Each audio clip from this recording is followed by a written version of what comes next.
Napakaganda po ng ating ibanghelyo. Ang atin pong ibanghelyo ay patungkol sa pagpapatawad.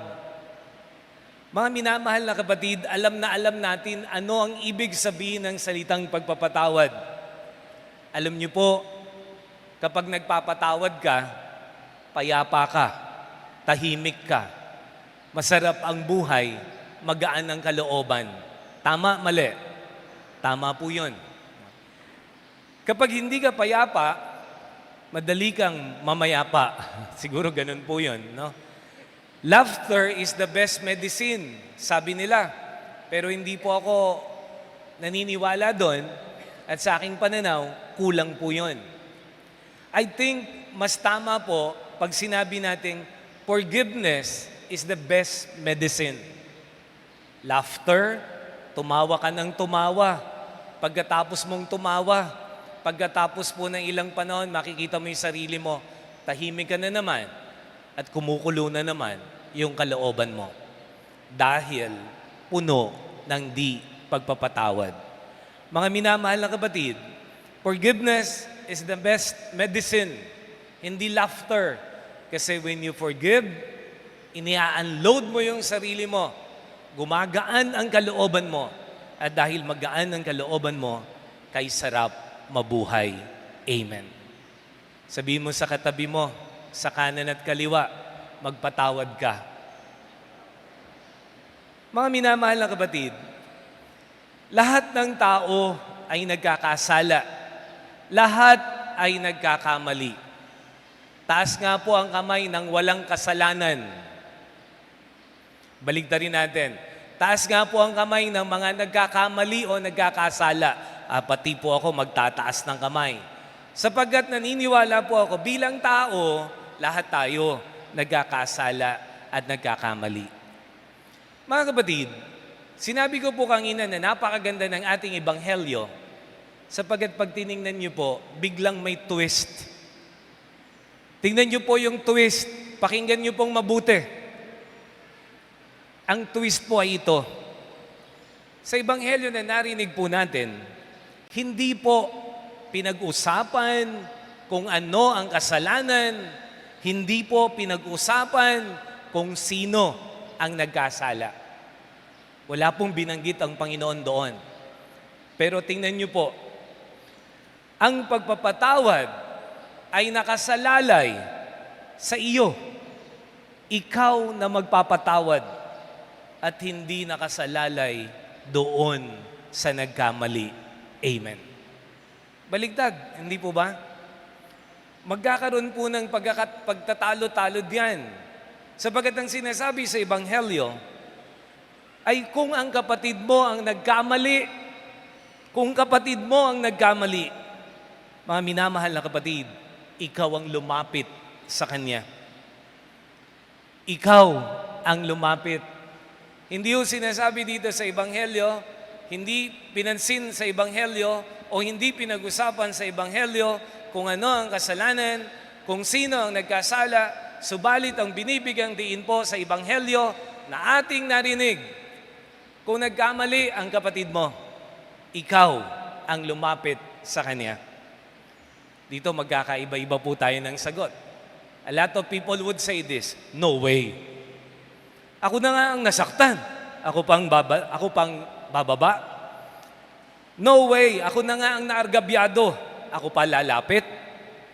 Bakit ako lalapit? Kung sino ang nagkamali, siya ang lumapit. Adding injury to insult naman yan. Ako pa ang lalapit, no way. Hindi ba ganun yung mas madali? Hindi naman ako nagkasala, bakit ako ang lalapit? Mga minamahal na kapatid, nakakaalalaki namang masyado yata yun. Na? Insulto naman sa pagkatao ko at nakababawas ng respeto sa sarili ko. Amen. Mga kapatid, yan yung pananaw ng tao. Sa level ng tao, yan ang pananaw ng tao. Pero pag sinundan mo ang daan ng Diyos, God's way, kakaiba.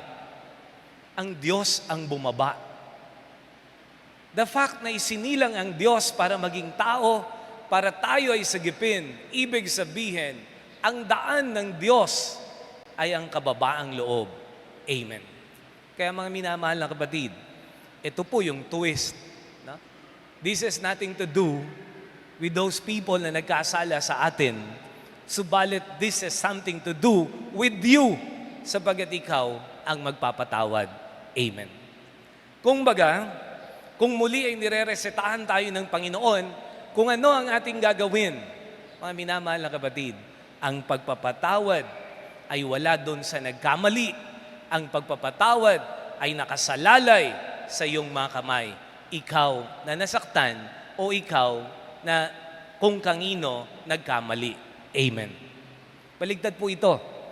Subalit ito ang daan ng Diyos.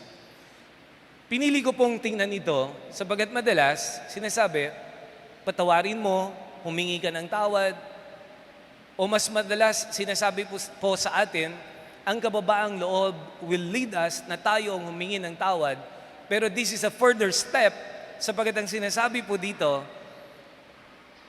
this has nothing to do dun sa taong nagkasala. Ikaw ang lumapit sa kapatid mo na siyang nagkasala. Amen. Mga minamahal na kapatid, ibig sabihin nito, tungkulin natin ang iabot ang ating kamay sa mga taong nagkamali. Pag tiningnan po natin itong mabuti, kaya nga pag pinagnilayan po natin yung salitang utang, tanungin nga po ninyo yung katabi ninyo, may utang ka ba?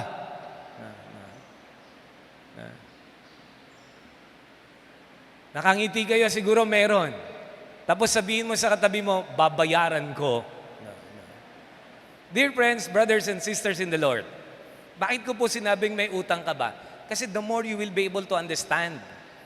Tingnan niyo po, kapag malaki ang utang at hindi ka na makabayad sa iyong utang at ikaw ay pinatawad, humingi ka ng tawad at ikaw ay pinatawad, alam niyo po ang ibig sabihin nito,